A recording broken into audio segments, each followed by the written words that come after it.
Well, howdy doody guys, how's everybody doing? Thanks for tuning in to another Test Ride Tuesday. We have the Movcan Q20 foldable e-bike with a direct drive motor. We got a back rack, integrated tail lights, 20-inch 4-inch fat tires. It's got a horn, turn signals, integrated brake lights, headlight.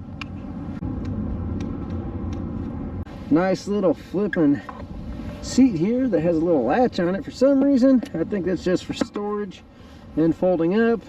LED screen, 7-speed Shimano shift system, twist throttle, Logan hydraulic brakes, adjustable locking front shocks. This thing weighs about 77 pounds. This is really our first time getting to ride this. It is only currently about 11 degrees with a slight breeze of 9 miles an hour. And this thing says its lowest operating temperature is about -4, so we're winging it. And we're also getting over pneumonia, so this ain't good for the lungs, but the show must go on. Let's take a second and fold this thing up. But I want to mention first, this thing does have a key under here that must be plugged in and clicked on to turn the battery on at all times. And it does come with two, so hopefully you don't lose one. It feels pretty tight in there, so it shouldn't rattle out. But there must be a key in there to keep this bike going, so that is pretty nice.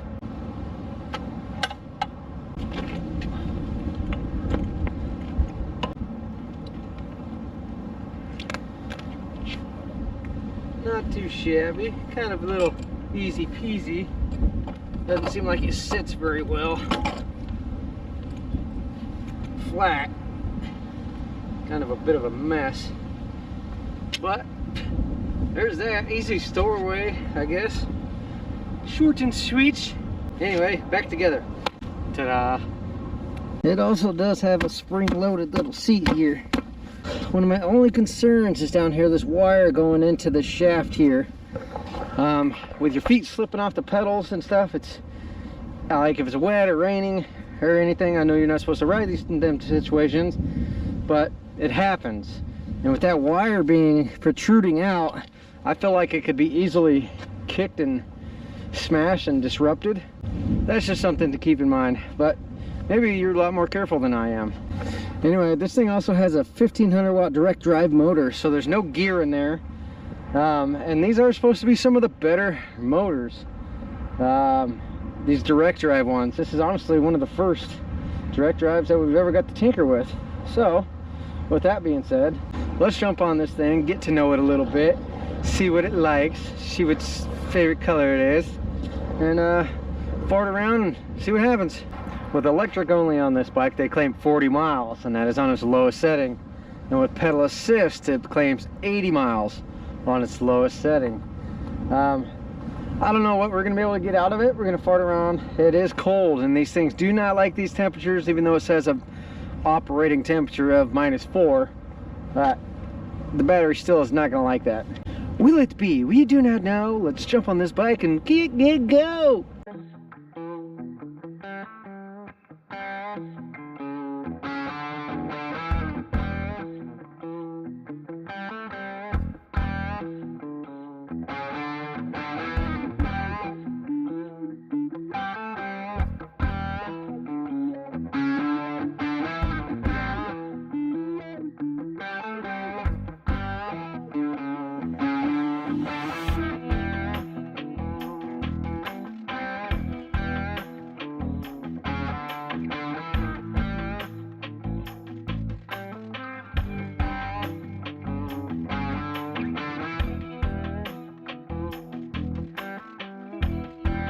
Let's give this thing a bit of a field test here.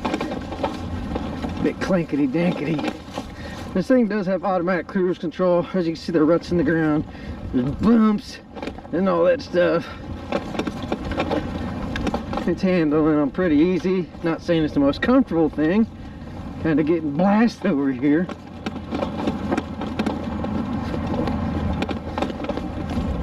Bit of some clankety jankety going on up here in the neck. Anyway, you can't even really see that screen. I can't even see it with sunglasses on. Could barely see it without even having sunglasses on. So I doubt anything's gonna pick up on this. That's a bit of a bummer, but whatever. Let's drop this down to pedal assist 1. I don't know if you guys are going to be able to see this.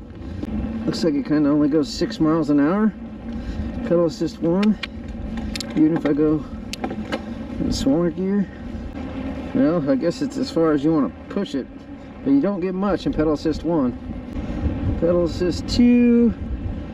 We're kind of capping out at 9 miles an hour. Pedal assist 3. And look at about 15, 16 miles an hour.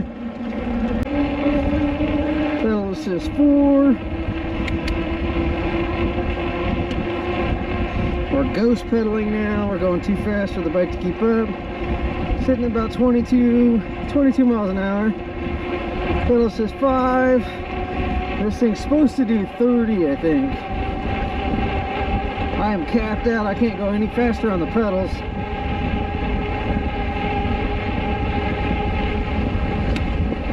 And on the pedals, I can't get it to go over 25. Whew. And it is cold at these temperatures trying to go this fast. No hands. Might I add, this thing is pretty crotch to stem here. I mean, we're like right up on this thing. It's almost like we're standing up riding on a scooter. It's so close. It's kind of rather small. But this handlebars do adjust up and down. And when the turn signals are on this thing, you got to remember to look down here and see if it's on, because it doesn't let you know if it is on up here. We already have lost 1 bar, and I think it said we're about 5 miles in. So we'll go whip it around. It is cold, and see where we can kind of get to gist. I mean, even at 5 miles per bar is probably about pretty close to where we're going to get as it is.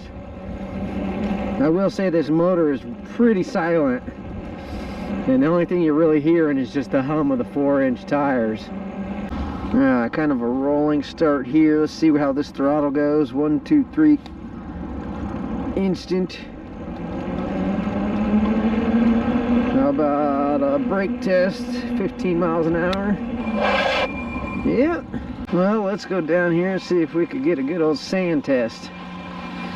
Sand's probably pretty frozen, but sand test nonetheless with the iceberg migration. Pedal assist. Oh, never mind, it is not. Let's go to pedal assist 5. Kick this down a little bit. See if we can make something happen. I did not think it was going to be this sinky. All right, there we go. There we go. That's a little better. She's doing it now. That first little bit was a bit rough. Not bad, not bad. Little heel test here. Like a glove. Nice, nice. We've done about 11 miles on this bike, and we've lost 2 bars. So I'm gonna say it's safe to say about 5 miles per bar at going around fast. So maybe looking at 25 miles, and that's not a bad range for what this is. This is a budget-friendly bike. I think it's like 600 something, or if not 700 bucks at the time of filming this. But these things do add up, and you do want a good bang for your buck. I'm gonna fart around. I've gone even further than I wanted to at these temperatures, but why not? I kind of wanted to test this thing a little bit, so that's a plus. Gotta get out here and fling it, wing it, and actually see what the heck these things can do. Did I mention it was cold? I can't feel my eyebrows. Well, guys, holy moly, it is chilly. I could not read that screen really very well. I thought we were doing 11 something miles, and according to the odometer, I shut this thing off and I turned it back on. It says we're about 9 miles. We lost almost 3 bars. The 3rd bar has been kind of blinking on and off, but like I said, it is cold. These are not the greatest temperatures for these things, but I do like it that it's foldable. It's super easy to ride. Sorry, it sounds like I'm chewing on logs over here. I do like how quiet that motor is, and I do like smaller fat tire bikes, because you can get through some crap, and the motor doesn't have as much weight to push as like a 26-inch bike, if that makes any sense. Anyway, guys, those are my findings on this bad boy. If you guys are interested in something like this, a link to this thing will be in the description. Anyway, get out there, be safe, make every day great exploring Earth. See you later.